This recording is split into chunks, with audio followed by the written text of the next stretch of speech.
त्रयोदशोऽध्यायः। ध्यानम्। ॐ बालार्कमण्डलाभासाम् चतुर्बाहुम् त्रिलोचनाम् पाशाङ्कुशवराभीतिर्धारयन्तीम् शिवाम् भजे। ॐ ऋषिरुवाच एतत्ते कथितम् भूपदेवी माहात्म्यमुत्तमम्।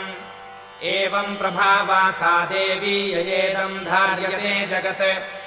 विद्या तथैव क्रियते भगवद्विष्णुमायया।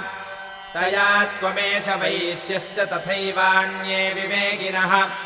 मोह्यन्ते मोहिताश्चैव मोहमेष्यन्ति चापरे। तामुपैहि महाराज शरणम् परमेश्वरीम्। आराधिता सैव नृणाम् भोगस्वर्गापवर्गदा। मार्कण्डेय उवाच इति तस्य वचः श्रुत्वा सुरथः स नराधिपः प्रणिपत्य महाभागम् तमृषिम् शंसितव्रतम्। निर्विण्णोति ममत्वेन राज्यापहरणेन च जगाम सद्यस्तपसे स च वैश्यो महामुने। सन्दर्शनार्थमम्बाया नदीपुलिन संस्थितः स च वैश्यस्तपस्तेपे देवी सूक्तम् परम् जपन्। तौ तस्मिन् पुलिने देव्याः कृत्वा मूर्तिम् महामयीम्। अर्हणाम् च क्रतुस्तस्याः पुष्पधूपाग्नितर्पणैः। निराहारौ यताहारौ तन्मनस्कौ समाहितौ। ददतुस्तौ बलिम् चैव निजगात्रासुरुभुषितम्। एवम् समाराधयतोऽस्त्रिभिर्वर्षैर्यतात्मनोः परितुष्टा जगद्धात्री प्रत्यक्षम् प्राह चण्डिका।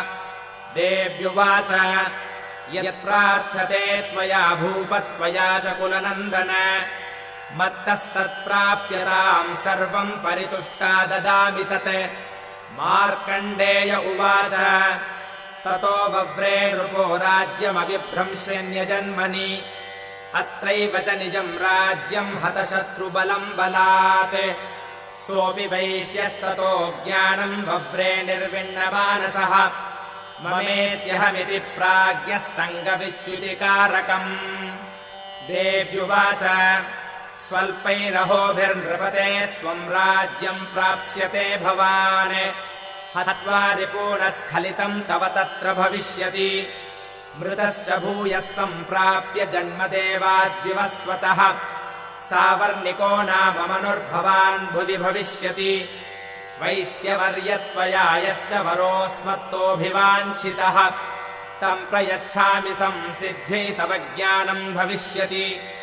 मार्कण्डेय उवाच इति दत्त्वा तयोर्देवी यथाभिलषितम् वरम्। बभूवान्तर्हिता सद्यो भक्त्या ताभ्यामभिष्टुता। एवम् देव्या वरम् लब्ध्वा सुरथः क्षत्रियर्षभः सूर्याज्जन्म समासाद्य सावर्णिर्भविता मनुः। एवम् देव्या वरम् लब्ध्वा सुरथः क्षत्रियर्षभः सूर्याज्जन्म समासाद्य सावर्णिर्भविता मनुः। क्लीम् ॐ इति श्रीमार्कण्डेयपुराणे सावर्णिके मन्वन्तरे देवी माहात्म्ये सुरथवैश्ययोर्वरप्रदानम् नाम त्रयोदशोऽध्यायः।